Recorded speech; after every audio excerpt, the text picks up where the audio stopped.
반갑습니다. 보들입니다. 오늘은 여름맞이 남양특집 1탄으로 무서운 이야기를 3가지 준비했습니다. 첫 번째는 제가 직접 겪은 일입니다. 그때가 2011년 12월이었거든요.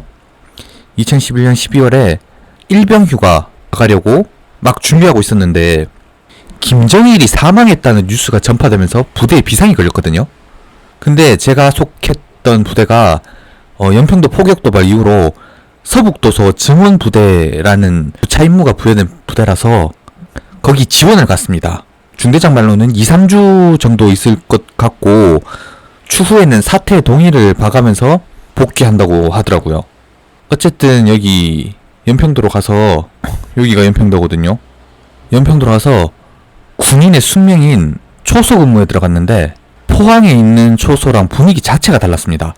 포항에 있는 해병대는 공격이 주 임무인 부대다 보니까 초소 근무를 할 때 크게 긴장이 안 됐는데 연평도는 최전방이라 그랬는지 아니면 비상 상황이라 그랬는지 실탄을 지급하더라고요. 보시듯이 북한 내륙이랑 더 가깝습니다. 공포탄이랑 실탄을 섞어서 지급받고 초소에 들어가서 경계 근무를 썼는데 첫 며칠은 진짜 두통이 생길 만큼 긴장하고 들어갔습니다. 근데 사람이 적응의 동물이라고 일주일쯤 지나니까 긴장도 좀 풀리고 같이 들어간 선임은 살짝 졸기까지 하더라고요. 그러다가 그날이 온 겁니다. 우선 저희 중대가 맡았던 초소를 설명하자면 여기 테트라포트라고 불리는 방파제죠. 테트라포트는 아니고 자연적으로 만들어진 바위랑 이 백사장을 끼고 여기 초소를 세웠는데 조수차 때문에 새벽쯤 되면은 초소 밑둥 근교까지 물이 차오릅니다. 여튼 새벽 근무에 제가 상병 선임이랑 같이 근무를 들어갔거든요. 그날이 월광이 거의 보름달만큼 밝았어요. 시계가 확보가 잘 되다 보니까 저 멀리 지평선까지 깨끗하게 보이더라고요. 근데 한 150m에서 160m 정도 전방 쪽에 어떤 이 사람 형상이 물 위에 둥둥 서 있더라고요. 파도에 따라서 이래 넘실거리는 것도 아니고 말 그대로 서 있었습니다. 여기 서 있죠. 처음에는 무슨 작은 상선인가 싶어서 탐조등으로 비췄는데 그게 사라지더라고요. 잘못 봤구나 싶었는데 탐조등을 끄면 다시 그 자리에 나타나는 거예요. 이게 귀신이라는 생각보다 북한군이라는 생각이 먼저 들면서 바로 선임 깨우니까 선임도 긴장하는 티 역력하게 내면서 제가 가리키는 곳을 봤거든요. 근데 이게 그 사이에 이동했는지 한 100m 전방까지 와 있었습니다. 보통 부표 같은 거면 탐조등으로 비추면 부표 모양이 떠야 되잖아요. 근데 이게 빛을 비추면 모습이 뜨질 않는 겁니다. 근데 또 불을 끄니까 육안으로 식별이 되고 사람 환장하죠. 조금 전에도 말씀드렸듯이 거의 만월이라서 따로 망원경 없이도 잘 보였습니다. 선임이 초소 내부에 있는 하트라인 그러니까 부대 직통전을 한다면서 예의주시하고 있으라는 거예요. 그래서 저는 알겠다 하고 계속 그 그림자인지 뭔지 모를 거를 보고 있었는데 그 정체불명의 그림자가 저를 보면서 웃는 느낌이 드는 거예요. 그리고는 냅다 이쪽으로 달리기 시작하는 겁니다. 막 이렇게 달려오는데 진짜로 개시급이란 단어가 가장 잘 어울리는 순간이었습니다. 이 여차하면 쏠 기세로 조준하니까 그제서야 멈추더라고요. 그때 거리가 대충 이 40에서 50m 정도 됐는데 암구호 문답하기에는 조금 먼 거리여서 아무 말도 못하고 얼어 있었습니다.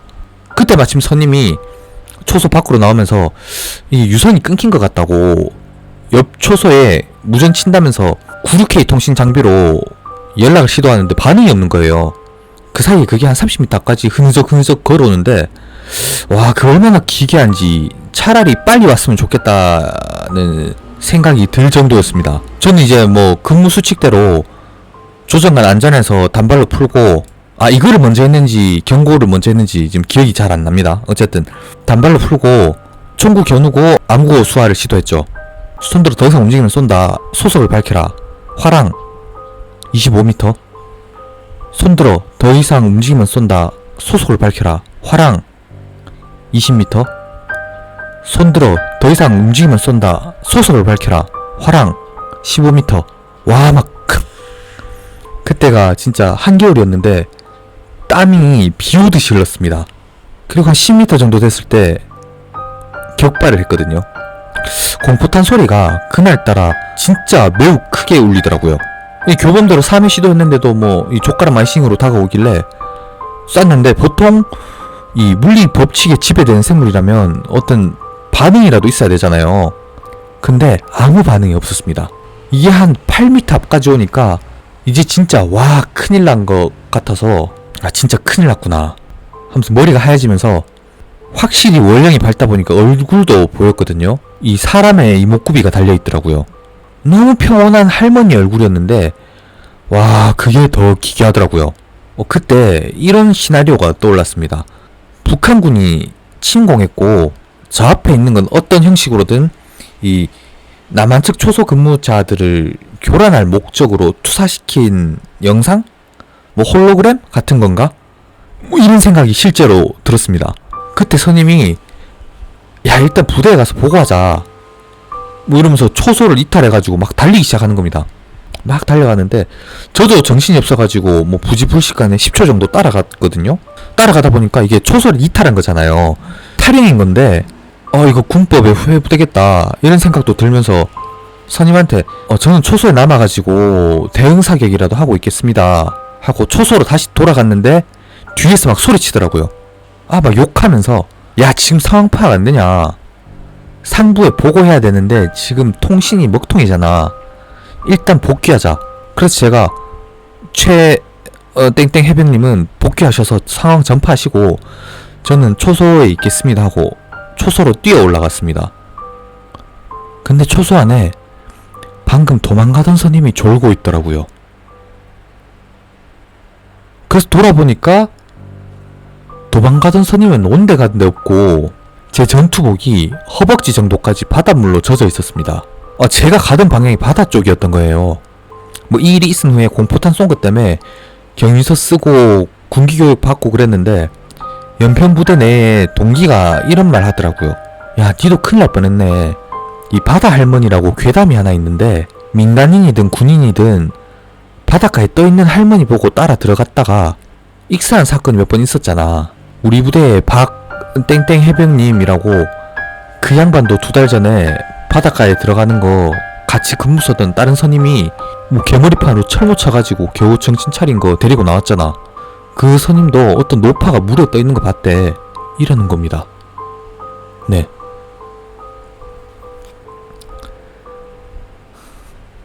제가 원래 한 8할 정도가 귀신은 없다고 생각하고 있었는데 이때 이후로 또 요거 말고 또 사건이 한 2-3가지가 더 있습니다. 요 사건들로 진짜 귀신이 있나? 한 반반 정도의 이 생각으로 기울었습니다. 그리고 이 2번째, 3번째 이야기는 군대 선임이랑 후임한테 들은 이야기입니다. 둘 다 깜짝 놀랄 요소가 있는데 시간 표기해 둘 테니까 안심하고 들으셔도 됩니다. 좀 짧습니다. 이거는 효과가 좋으니까 어디 가서 써먹으세요. 이 공포 이야기의 클리셰가 늘 그렇듯이 전교 2등이 전교 1등을 난간에 밀어서 죽이는 걸로 이야기는 시작됩니다. 그렇게 전교 1등의 사망사건이 일어난 뒤에 자정이 되어서 학생들도 야자 끝내고 다 이제 집으로 돌아갔습니다. 그리고 이제 불을 다 끄고 경비 아저씨가 학교 순찰을 돌고 있는데 어느 불 꺼진 교실에서 한 학생이 공부를 하고 있더랍니다.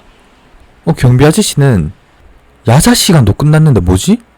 싶어서 그 학생한테 다가가서 학생 너는 집에 안 가니? 이러니까 그 공부하던 학생이 턱을 싹 괴면서 하는 말이 다리가 없어서요.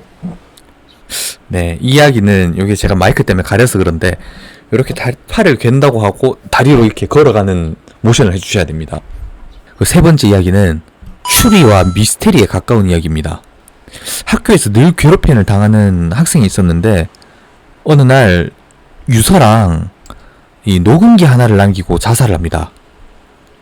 유서에는 녹음기 안에 내가 죽은 이유가 담겨있다. 파랑새와 나뭇가지와 아주 큰 바위라는 단어가 적혀있고 녹음기를 트니까 노랫소리가 들렸어요. 엄마 엄마 나 죽으면 뒷산에다 묻어줘. 앞산에다 묻지 말고 뒷산에다 묻어줘. 친구들이 물어보면 죽었다고 하지마. 죽었다고 하지 말고 살아있다 말해줘. 왜 자살했는지 아시겠어요?